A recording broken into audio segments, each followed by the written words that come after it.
Welcome everybody, I am Ed Cruz, and this is the last lesson.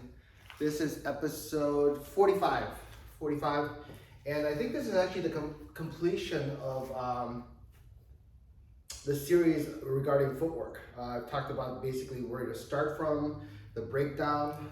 Actually, what did I start from? Obviously, you start from the stance, then we go from the shifting, different kinds of shifting. Then we talked about the individual footwork, all 15 of them, and how to practice that and what to look for. Then I think we also did, what is that? The core 9, and then also all 15 in a set pattern. And then we also have set developments, like set patterns that work on certain things. And then now we're finally at the end stage where we're at the freestyle position.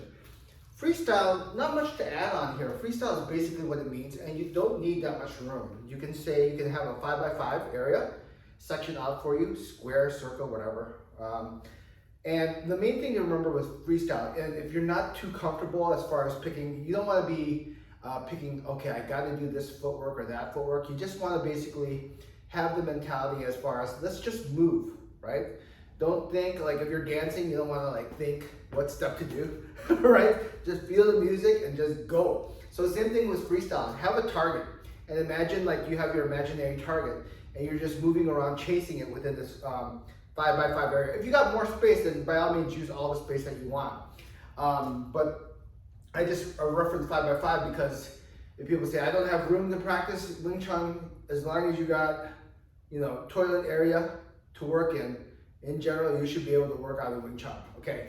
So with that being said, the main things to remember, and I stressed this before in working with freestyle, is simply have that target, control your center of gravity, and then try not to think too much, and basically try not to stop. So in other words, if you're first time doing freestyle, it may be awkward. You can have either your hands like this or in this position. Better in this position to maintain that stretch in the beginning, and then it gets a little difficult knowing which hands to balance off, but with more practice you'll know naturally as far as what step, which hands to switch from one point to another. So if you're struggling first in freestyle and you're brand new at this and you're like, okay, what am I going to do? Forward step, okay, maybe step slide, backward step, oh, backward brace, step slide. Try not to think like that, okay? I know I know in the beginning people are nervous as far as, I haven't tossed this in, or I haven't done this in, or so forth. Just simply have like I said, imaginary idea. There's my target in front of me. Oh, I'm gonna go to the target, away from the target, it's moving, and then I'm imagining where the target is, and keeping the same distance to that target every single time. See? And notice you don't really see me doing anything set in pattern, just moving my center of gravity and making sure I control it. Most important thing is when you have that freestyle, and that's exactly what it's called, try not to do pauses. Don't go like, I stop, oh, the ball's over here, okay? Imaginary target's over here. Just pretend exactly. I want to keep whatever distance I have. Well, let's say I have 2 foot distance between this. I'm imagining where it's moving and controlling my center of gravity the entire time. And that's what you want to do as far as not think too much. It's good. You always have to have a balance when you train as far as do and think and do. Balance between each other out. And eventually, let's kind of say when you get into the gameplay like freestyle, you want to just do what comes naturally to you.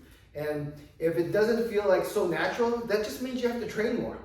Train more till you feel comfortable as far as, okay, I know what forward step should be. I know what backward step should be. So let me just, okay, now I can chase the target and then just move my hands at will.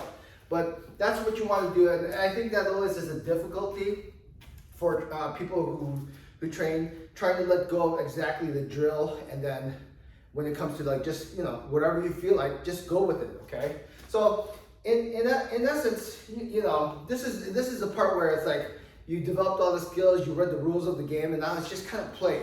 So learn to, and that in itself is very important, because I think too often people misunderstand what drills are set to do. Drills are not there to make you memorize stuff. Drills are there to develop a skill. Once you have the skill, it's your will to do whatever you want with it. It's not like, oh, if A happens, B should happen, counter it with C. That's not the point of the drill. If you think that's what the drill is for, you're sadly mistaken. The drill is for a particular skill. Once you have that skill, and you don't have to memorize what that is in the drill anymore. You can control it and wield it any way you want. Okay. So bottom line, when you work on the freestyle with footwork, right? Try to move at least, even if it's slow, consistently without stopping, right? And then second thing, try not to think too much. Try to enjoy the process. Okay. Not everything has to be graded. It's kind of like, just do what you feel like doing and just move and try to do your best as far as controlling your center. All right,